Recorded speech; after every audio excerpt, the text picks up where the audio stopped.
Stan Slapp is the author of Bury My Heart at Conference Room B. He writes about how re-examining your values can completely change the way you do your job and the satisfaction you get from it. We asked him to share the key takeaways from his book with the Penguin Business Beat. Here's Stan. I'm Stan Slapp, the author of Bury My Heart at Conference Room B.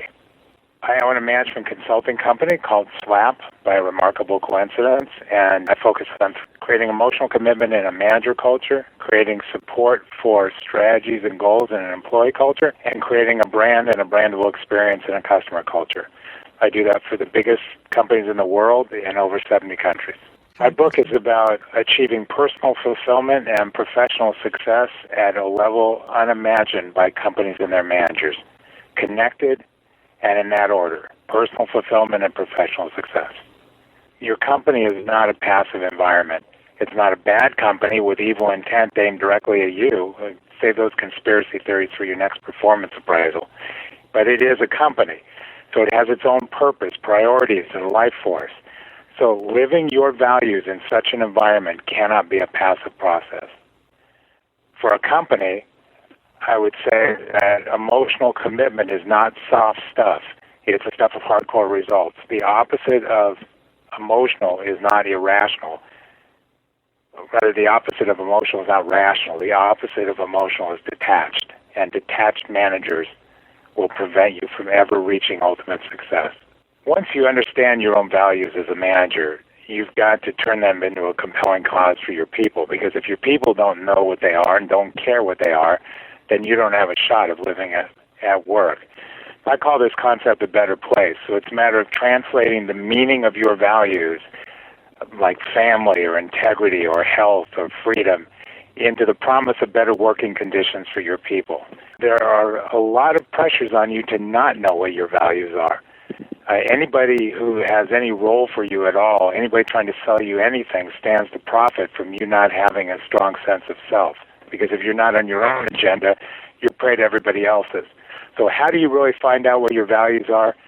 Start by respecting that it isn't as easy as it seems, and then understand that it's probably not what other people are telling you they are. There are 5 diagnostics in the book to help guide you through the process of understanding your own values. Let's say you have family as a value, which many managers do. This is a process that first moves beyond the literal definition of the word to the greater meaning. So the first step is to understand what that value gives you in your life that makes it so important. And let's say that it gave you open, honest communication, unconditional support, tough love when you needed it. But in your family, you were surrounded by people who put your welfare ahead of their own. And they inspired you to do the same for them, and there isn't a righteous feeling in the world that can touch that. That's why family is so important to you. You do not want to do without those things. This is what it would sound like as a translation to your people. You would say to your people, I have family as a value. So let me tell you what life is going to start looking like on this team. Number 1, you will never again put your job and your family into conflict without giving me the chance to do something about it. Your job and your family will be strangers no more. You're doing good, important work here. And as we celebrate that for you, we're going to roll that celebration right out to your family. The people that make it possible for you to get in here every day and do that good work. And when something great is going on at home, don't you feel you have to leave it at home.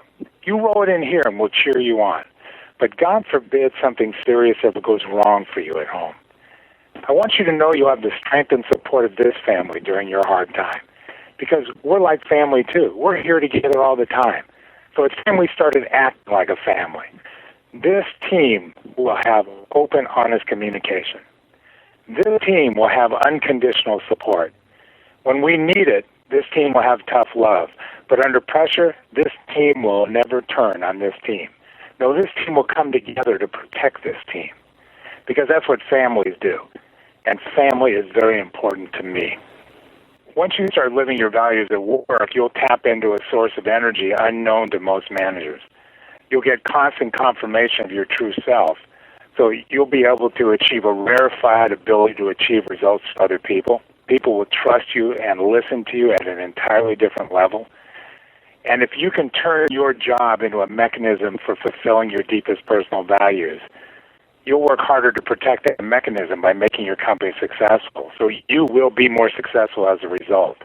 Since you can't live those values without turning them into something of benefit for your people, this book will show you how to do that, and your people will stop viewing you as a replaceable commodity in a management position. They'll do what they have to do to keep you successful by delivering on whatever goal you put in front of them.